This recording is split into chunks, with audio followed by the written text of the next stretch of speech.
ચાર મુદ્દા કહું એના પહેલા બે ત્રણ બાબતો હતી અમૃતજી સાહેબ, કે ગ્રામ સમિતિઓ જે બાકી હોય બનાવી દેજો. તાલુકા સમિતિ લેમજીભાઈ બાકી છે ડીસાની, તો બનાવી દેજો, મારી વિનંતી છે. 21 જણ કે 31 જણની. અને જે ગામોમાં બંધારણની કોપી નથી મળી ડીડી સાહેબ, ત્યાં બંધારણની કોપી કઈ રીતે પહોંચતી થાય એ ગામોને, એવો પ્રયત્ન તાલુકા સમિતિ કરે. આ બધાને લાગુ પડે છે, 3 જિલ્લાને. અને જે મારી વાત સોશિયલ મીડિયાથી સાંભળતા હોય, લાઈવ સાંભળતા હોય, અહીંયા હાજર છે એ લોકોને પણ, જે લોકો નથી હાજર એમને પણ બધાને વિનંતી છે, બધાય માટે છે. આ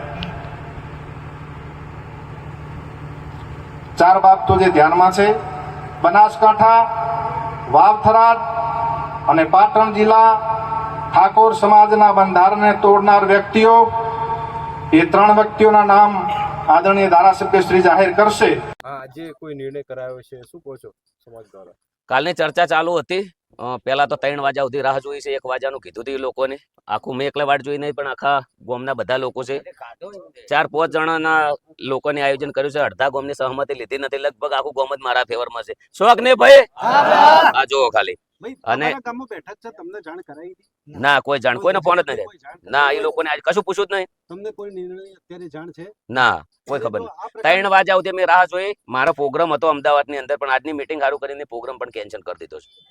જો આ પ્રકારનો કોઈ નિર્ણય લેવાશે કે ભાઈ સમાજ બહાર મુકાશે, તો કયા પ્રકારની પ્રતિક્રિયા હશે તમારી?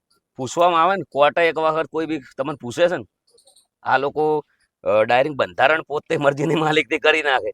કોઈ બીને દોષી ભાઈ મરજીની માલિકથી સાહી દે. આ લોકોને લોકચાહનાથી જે સમાજના લીધે જ આ લોકો નેતાને આગેવાનો બધા બન્યા છે. પણ એ જ કોઈ બી નાના વ્યક્તિને કે સમાજના દીકરાને રોજગારી બંધ કરાવવા દબાવવા માંગે, એટલે આ યોગ્ય વાત નથી. અને મારા એકલાની વાત નથી. આ લગભગ 10,000 લોકો છે આવા, જે સંગીતના ચેડે જોડાયેલ. આમ તો 1 લાખ લોકો છે આખા ગુજરાતના ગણ. 3 જિલ્લાનામાં જ બંધી કરી છે, બાકી આખા ગુજરાતમાં બી કરવી જોઈએ ને. અચ્છા, અત્યારે તમારી સાથે અથવા તમારા સમર્થનમાં લોકો શું કહી રહ્યા છે? બહુ જ છે આ લોકો. અમે મિટિંગ કરવાના છીએ, બહુ મોટી મિટિંગ કરીશું. અને એ વખતે આખા ગુજરાતને જાણવા મળશે કે કદાચ હું ખોટો હશું તો મારા ફેવરમાં કોઈ નહીં આવે, અને હું સાચો હશું તો એ મિટિંગની અંદર લોકોને ખબર જ પડી જાય કે ગબ્બર ઠાકોર સાચો છે કે ખોટો વ્યક્તિ છે. જે સમાજે નિર્ણય કર્યો છે, શું કહો છો?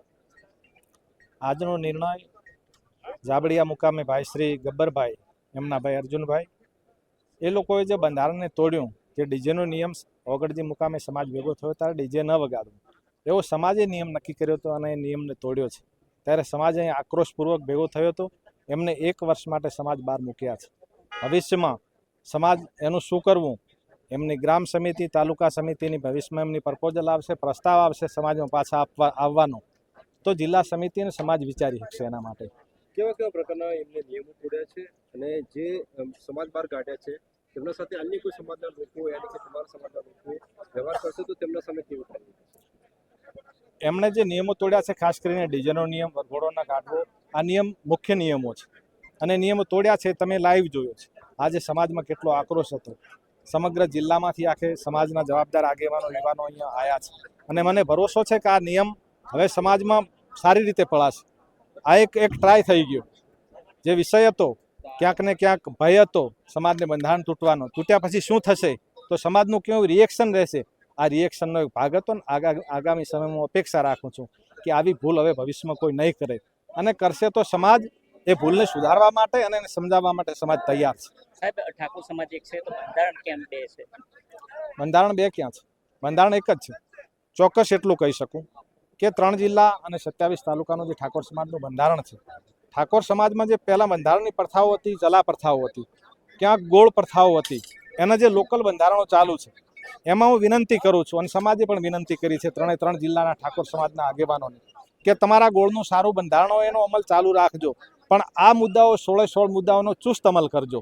ગોળનું બંધારણ તમે ન રાખતા એને તોડજો એવું નથી કહેતો સમાજ, એને પણ પાળજો. પણ આ સાર્વજનિક મુદ્દાઓ છે, 16 મુદ્દાઓ, એ કોઈ ગોળના મુદ્દાઓ નથી, 3 જિલ્લાના મુદ્દાઓ છે. એ કોમન લાગુ પડે છે, 3 જિલ્લાના સમાજને લાગુ પડે છે, અને પાળશે સમાજ, ભરોસો છે મને.